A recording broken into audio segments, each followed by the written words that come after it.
a television. We will not spend much time here. Inside the room, we can see that there is a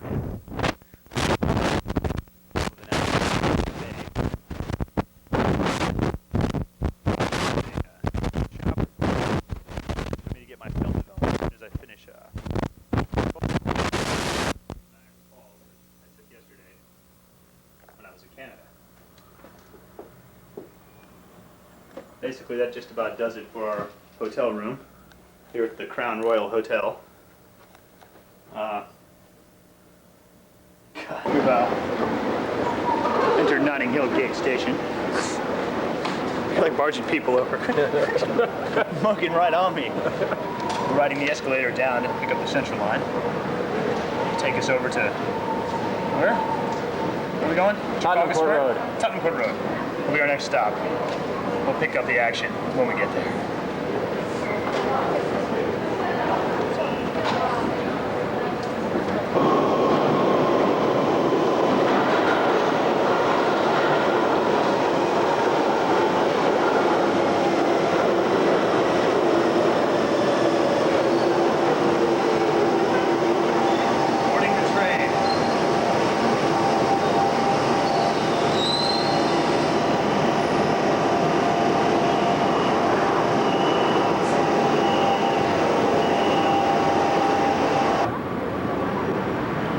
Ourselves at Trafalgar Square in the heart of downtown London. See to my left here, one of the 4 giant lions that surrounds the base of the column.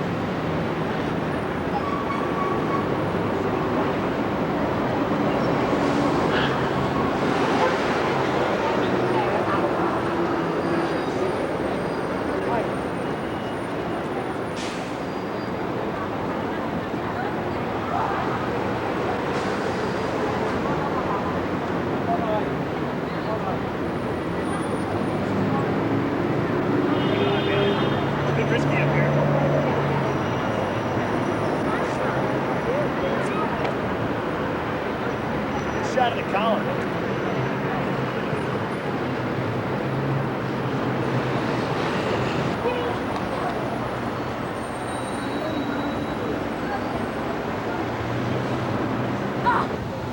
This is perhaps the finest day we've seen in our many sordid journeys to London. We're still at Trafalgar Square.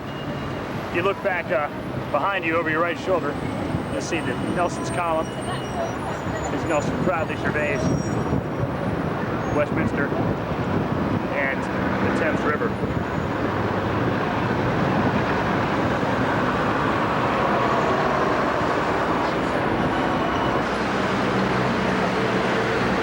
We're on the street outside of Whitehall, where we find, to my left, very disappointing to see that there is no guard to be seen at all.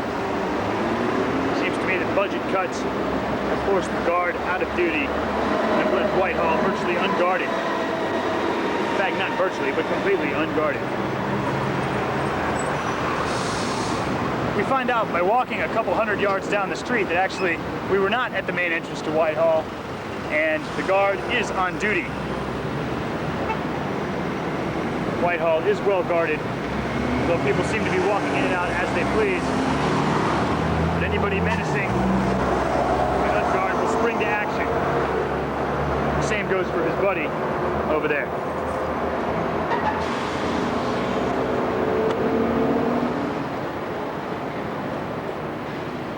Go ahead. I can't piss.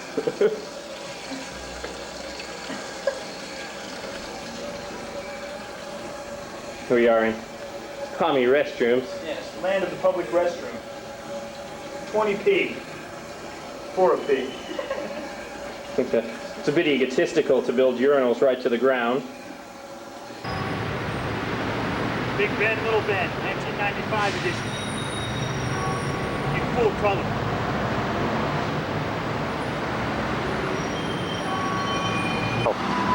Behind me now we see the British Houses of Parliament in Westminster, the seat of British government. It's a pretty interesting issue of the day is the party split, which may lead to the Prime Minister John Major stepping down, which in this reporter's opinion, is a bit bogus. Down to the right, we see Westminster Cathedral, or Abbey, I should say. Over there, another Abbey.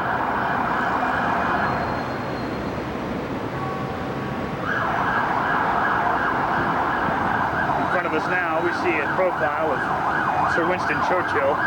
Never have so few done so much for so many.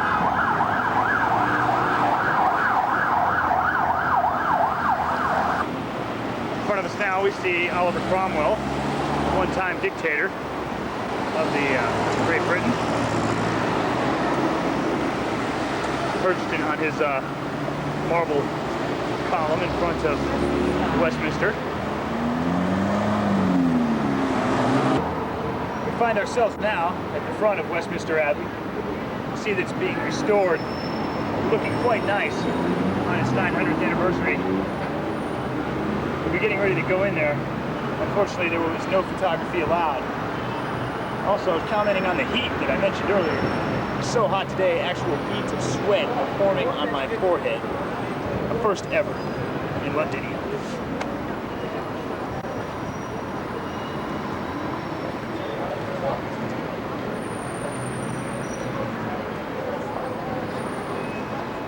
We can make some of these chicks into movie stars. Our journey into Westminster Abbey was a bit abortive. We were turned away as they were holding services, and were unable to see most of the burial sites that we hoped to see. We only really got to see Winston Churchill and the unknown soldier from World War I, while completely missing out on Edward the Confessor and other key figures in British history. Also, we donated £1 each.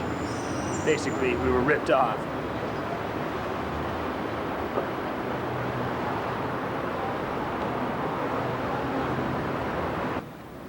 Now we find ourselves in St. James Park, one of the most beautiful days in the history of London. You can see all the palms out, frolicking on the grass, taking advantage of the most beautiful day of the year. Also, we see a bunch of strange-looking chairs, which we'll examine a bit more closely in a moment, perhaps even lounging in one with a beer.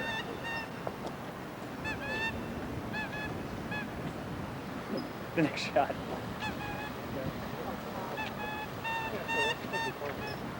In Pommyland, we see capitalism and communism breeding to bring a most unusual monster. Rental chairs. Season.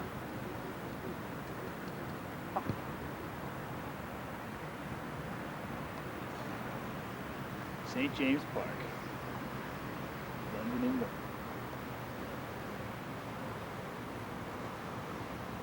The palm is normally not a fair weather bird, but today we see them flocking to the park, taking advantage of a beautiful day.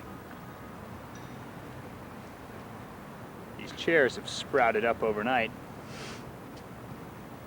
and are in perfect poise for taking advantage of people willing to pay 60p an hour to sit on them.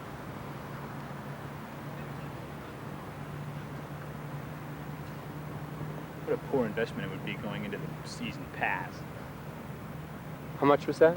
I don't know, man, but you wouldn't get no It was nights. 30 quid. It was 30 quid for the season. I think there's going to be 30 nights. I mean, how many? Yeah. Well, you'd have to have near 60 if it's only 60p a day. No, it's 60p an hour. No, per 4-hour session. Well, yeah, man, you wouldn't think you'd be out here more than 4 hours. Oh, my arm, I like what not to do. Jones and Mann.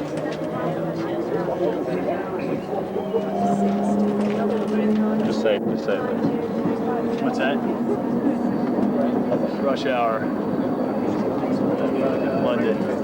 Circle line. Just behind me now, we see the sinister Tower of Londinium. Once the seat of, or the Royal Palace, I should say. We'll soon be going inside to see many of the interesting basic pieces of armor. We could do a Yemen water. You want to do a Yemen water guided tour? Haven't done one of those before, Gav, But actually, a video.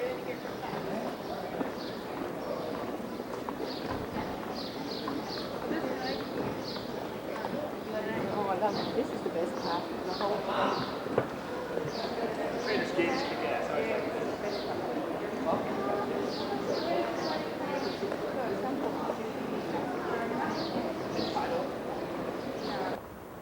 Here we see the lawn in front of the White Tower, the main keep of the Tower of London. Some of the inhabitants of the lawn are the ravens, famous ravens who have lived here for hundreds of years. Their wings are clipped to keep them from flying off. You can see their cage over there to the right. It is said that if the ravens ever leave, the tower will crumble.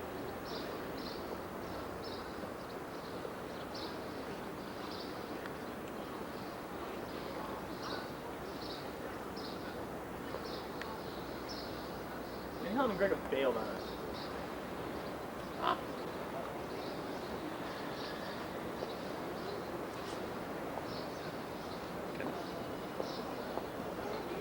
Jump in and take a photo. We've made our way up from the White Tower to the site of the original scaffold where many people were executed. There's a list of some of them here. Over here to my left we see Queen Anne Boleyn, Margaret the Countess of Salisbury, Queen Catherine Howard. All of these, of course, during the reign of King Henry VIII. It was a high season for executions back in his day.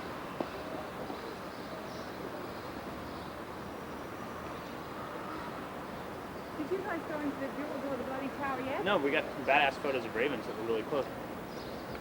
Behind me now we see the houses that were built for Mary Queen of Scots and her 40 servants. She was held prisoner here inside the tower. They erected these houses, included, of course, also now the yeoman lived there. Mary Queen of Scots was executed when? 1570? 87, 87. 1587. the year before the Spanish Armada.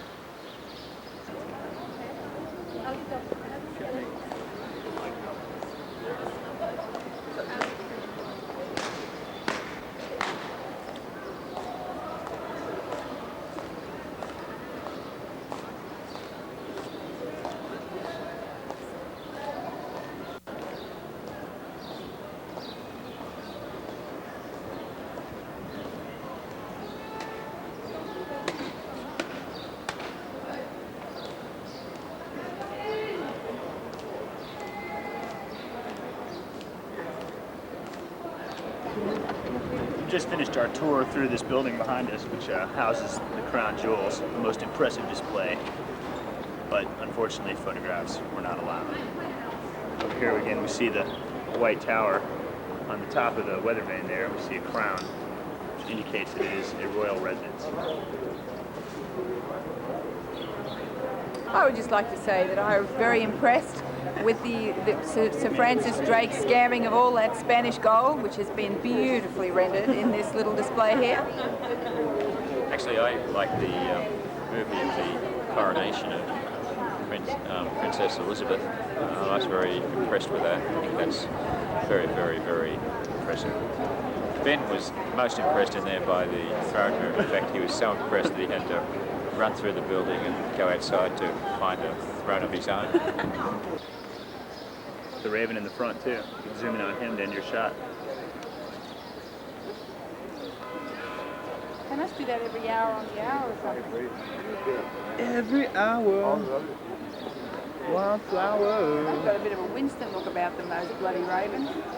All lovely and attractive looking, and We're about to enter the Bloody Tower here at the Tower of London, originally known as the Garden Tower. It is the site of the infamous 1483 murders of the Duke of York and his brother, Prince Edward V, by an unknown murderer. This tower also housed Sir Walter Raleigh during his imprisonment from And they've redone it. 1603 to 1616. And as a final insult to Sir Walter Raleigh, you can no longer smoke in this wing of the tower.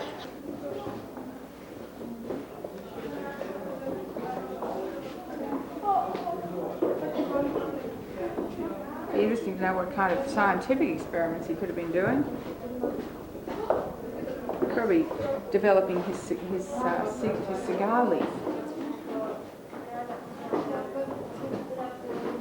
Perfecting the cigarette. All right, we're heading up the staircase up to the second floor of the Bloody Tower.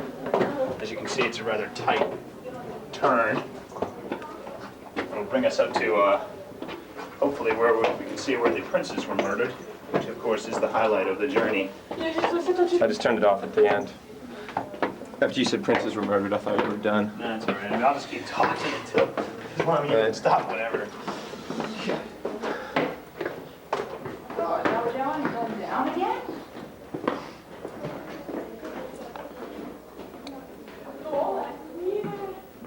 Well, this is where the princes were. No, this is Sir Walter Raleigh's bedroom. Oh. Let's focus on the chamber pot. The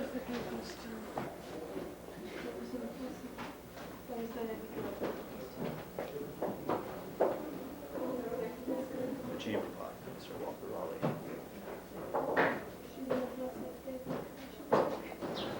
We've just made it through the Bloody Tower, but we've learned absolutely nothing about the death of the princes. It wasn't even mentioned. All we got was a bunch of info on Sir Walter Raleigh, which was fine, but more than slightly disappointing. Here we can see some people walking out of the tower, trying to.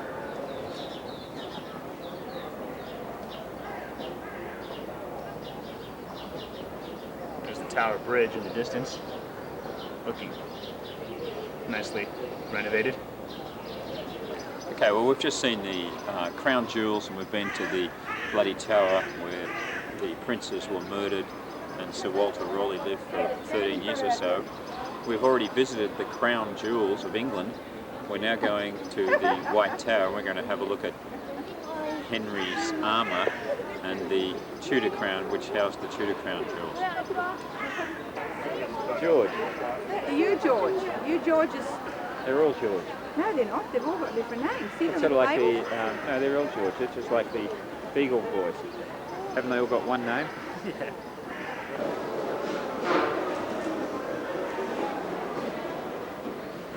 Any comment, Greg? This is an interesting arrangement looking at the armour from behind. Holmes certainly had small gluteals. There's something that looks a little bit ridiculous. Apparently the Poms used to sit on top of their horses' heads. Henry VIII doesn't seem to have disappeared. Oh, hang on. See, I can't see it very clearly. Why would you need an armour on your moustache?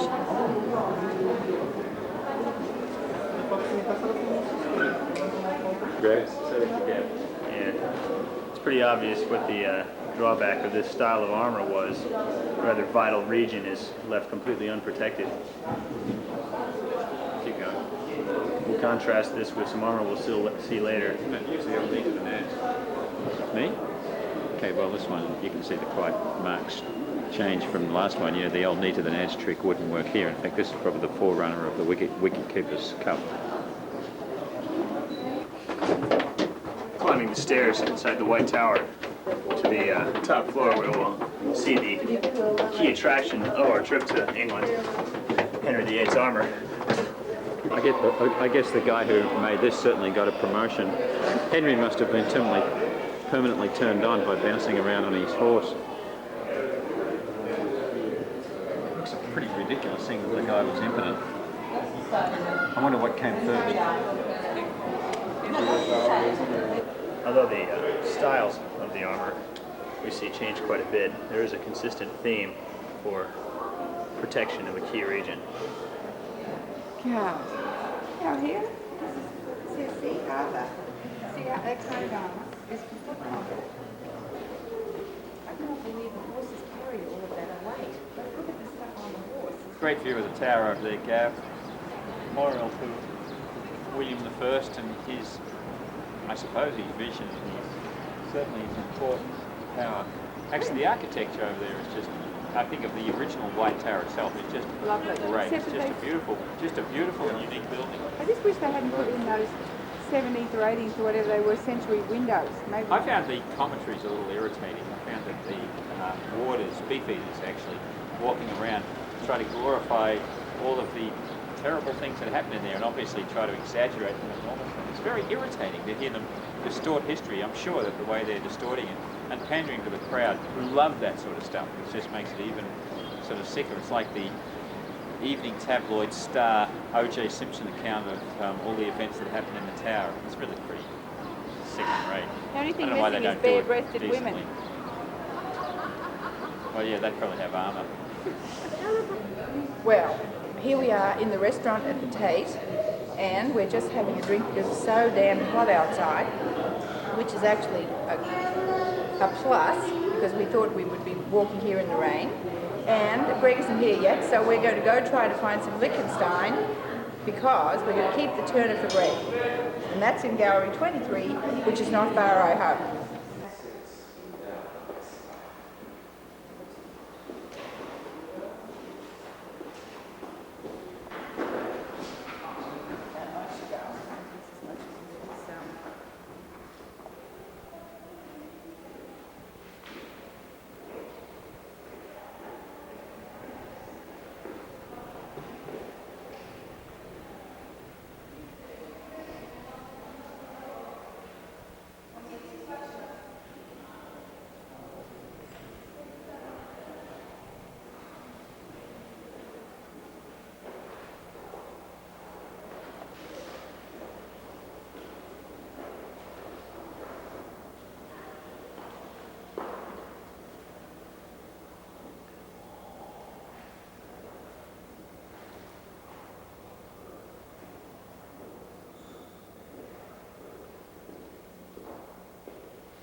Marvellous, and I've never seen so many Turners all together at one time that I really, really enjoyed. And I really do think that Monet was probably looking at a Turner when he finally decided how to give an impression of water lilies. However, what's really most amazing is today is the most fabulous day I've ever been in London for. So, yeah, things really are interesting in London at the present time. You know, there's Conservatives are turning carnivorous and there's a feeding frenzy going on. It's like sort of a shark attack in the South Seas. There's also the big issue of Hugh Grant, of course, and his problems. So that's really giving us quite a lot of interest in the mornings. And then we come to the Tate Gallery, and Tate was really very good, particularly the bookshop. I thought that was excellent. No, seriously, the actual paintings were really excellent as well. We found one from the British Sporting Life. The patron was an Edward Millar Mundy. I really liked that. And we went and had a look at the Hogarths. I really like Hogarth. I think he's awesome. That guy is a riot. And of course we saw the Turners. And you know, you guys have already said what you think about Turner and how great he is and how Monet really plagiarised him. Actually, that may be to some extent true, although I must admit I felt like I was drowning in Turners, all of them with the same sort of basic shades of light, particularly his later ones, and I just sort of felt they were a little too much. They became a little dilute, and I'd sort of got overfed with them.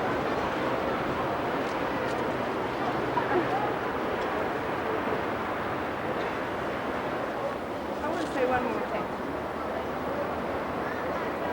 In defense of Turner, I really cannot leave it there. I really think that the trouble with Turner is that the English themselves don't know what's so good about him, and they don't know how to sort them out, and they stick everything he ever did on the wall all at once. It's crazy. I think right at the end his eyesight must have been leaving him, and he forgot how to do anything else except those sort of crazy yellows, light greens, and light blues, because every painting he did seemed to have that in them. Friday morning, waiting for the rental car to arrive to take us out of London. We're supposed to be here at 9:30, as you can see from my watch. We've been waiting well over an hour. Not much going on around here. You can see the hotel lobby. Street.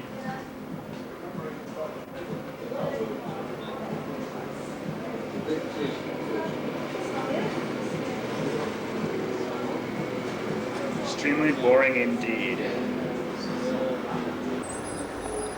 We're back on the road finally. The car has arrived. Only an hour and 25 minutes late. We're Actually, it was only by my sheer brilliance and my navigational skills.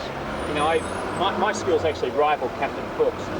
That we were here, you know, this time before noon, this side of noon. What about my skills at following the navigational directions? Let's just Well, that's hope. also part of my skill is to keep you on the beaten path, and that's not easy. Let's just hope that Captain Cook's skills, Captain Cook, isn't killed by the natives at Ludlow. Greg, maybe you can put your... well, Keep after going. Greg's ringing endorsement of I've himself. already talked to Ben about that. Now, look, you know, worry about driving. I don't worry about driving. We got a stick shift? Well, think about driving. What have you talked to Ben about? What?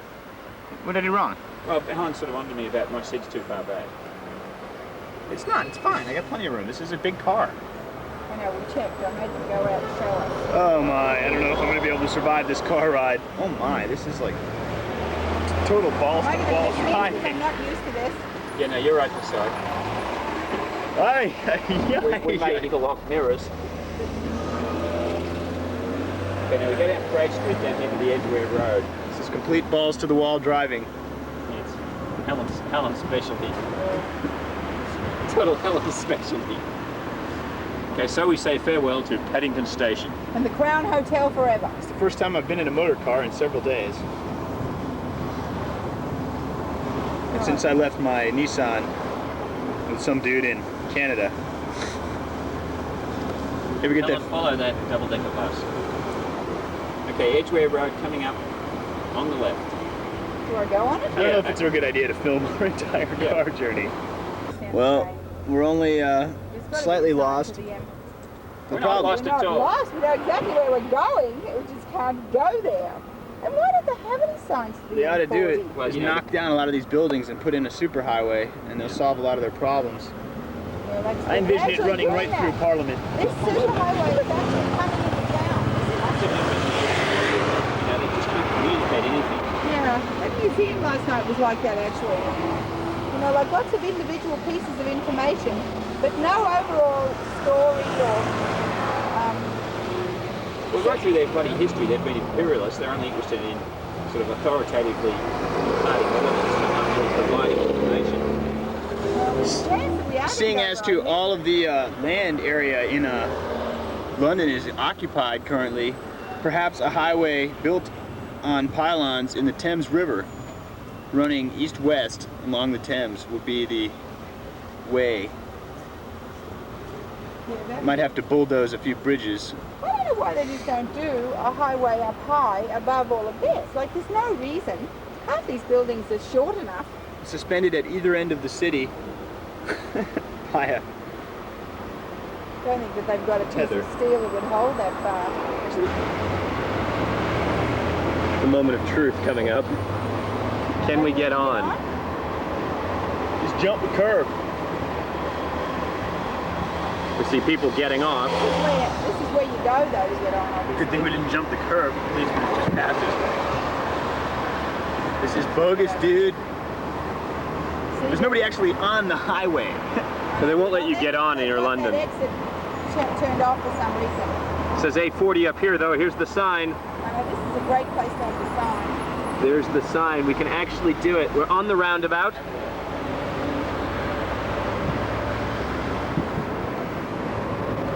As we make our big moves straight up. Yes, it was. Of course it was. Yeah, but you thought they were getting on back there, and they weren't getting on back there at all. That was all crap. Well, I thought. You were totally misguided. This is just blind luck. Listen, there was traffic on that side of the highway as we were coming. Which way? Quick, quick, quick. Straight left. Left. Well done. London's kind of ugly. Yes, it's ugly. I don't know why you'd say that. It's ugly, particularly away from. It's ugly in the modern books. Well, it's actually in the image of its inhabitants. This reminds me of Buffalo. Also in the image of its inhabitants. Stinging indictment of London from Ben. Our journey has taken us out of London to beautiful Bourton on the Water in near Oxford.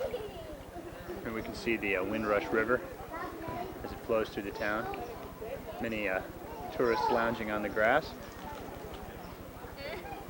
We're standing on a bridge over the river at this point.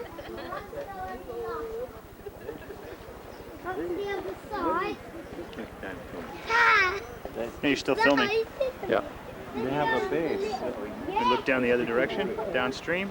You see more of the river.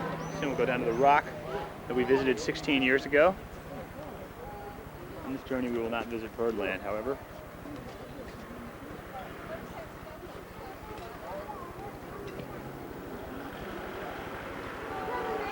See the no fouling sign, something that should be put up in the Madison Square Garden during Knicks games. The dung of the dogs. Why are you filming dog shit?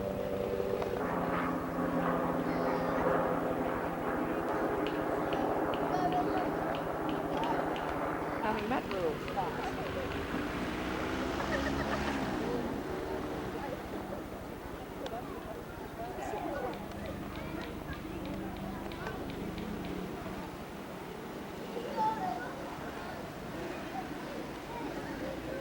Okay, here we see Gavin and Ben hacking, what they call hacking here, on the grass near Bourton on the Water. I got that wrong, didn't I? They're probably the only people, well, they're probably the youngest people in Bourton by 25 years.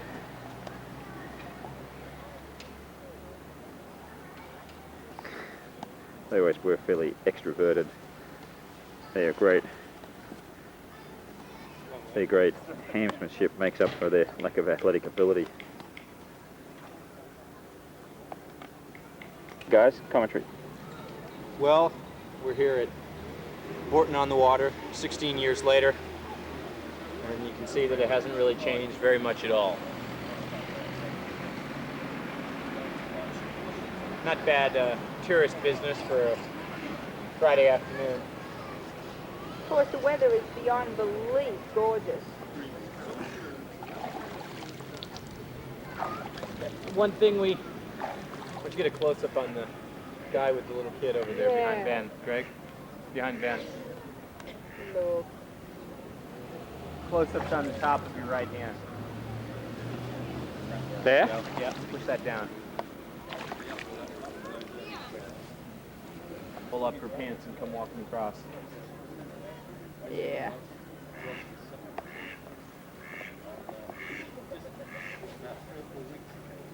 Oh, get the duck. It's duck Swimming upstream. It's duck. Yeah, boy.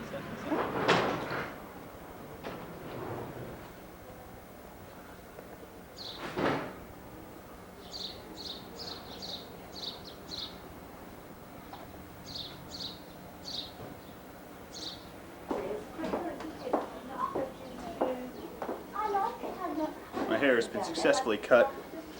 Mr. Ben's hair cutting. See, I've got a contemporary hip style. Very mod. Very sexy.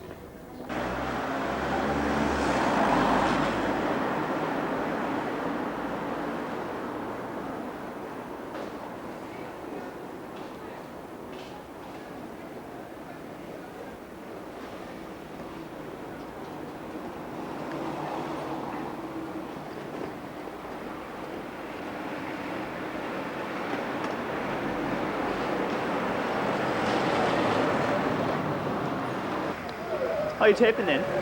Yep. Yeah, here we see the Feathers Hotel, Tudor style, built the upside down pyramid shape to save space. You see they build the building out over the street. This is one of the best examples of Tudor architecture. River. We find ourselves on a bridge over the river running through the center of Ludlow. You see up the hill over there to the right.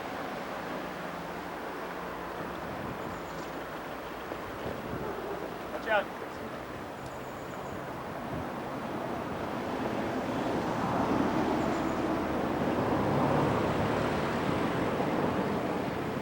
Take a look down straight. River really widens out on this side of the old bridge. Now back to me. Here's the pub we're going to be going to here. I want to zoom in on that.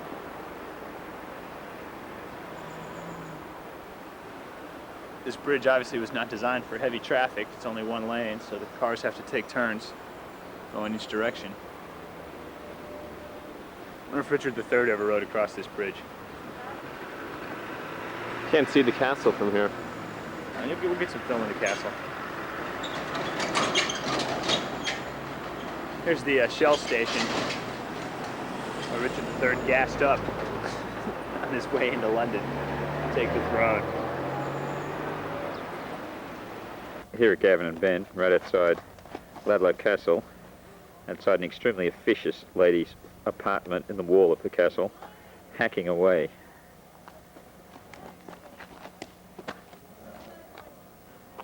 Well, we're gonna bust out the photography.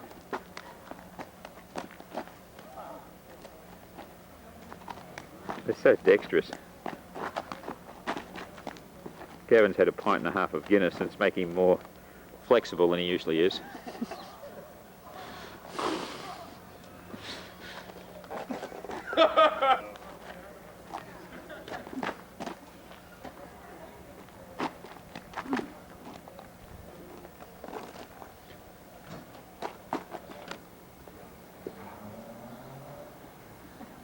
You want me to come in? No. Okay, we're just leaving number 11 now, and you can see Guy there in animated conversation with two new clients. We've just eaten his breakfast, and I'm satiated. We ate his dinner last night, and we were satiated then too. In fact, we've been totally satiated. A little bit constricting though. I guess that's the downside of number 11. A little bit like a parent and child situation where we're the children. I think that probably added $50, £50 onto the bill because of Ben's tardiness. He mentioned that to you. Yeah. How tardy He were said they you? were fighting us last night for Ben coming in after curfew. Ben, were you very long after curfew? No later than we were. Oh, shoot. Oh, it's fine when you all do it. It's just bad when I Well, do. no, except we didn't know the first night, though. However, You should comment on the castle, Greg, in the play, or... Oof. Sorry. Bit of a collision. well, look, this place on the corner's been sold. Go ahead, Greg, just turn. This is Ludlow Castle over here. I guess they're preparing for the next performance of the play. You can see just beyond Ludlow Castle there, the council, the castle flats, I'm going to say council flats, of these apartments in the wall of the castle. I hope the people that are in those flats freeze, shrivel, get terrible diseases, plague, get tortured, everything that I can think of.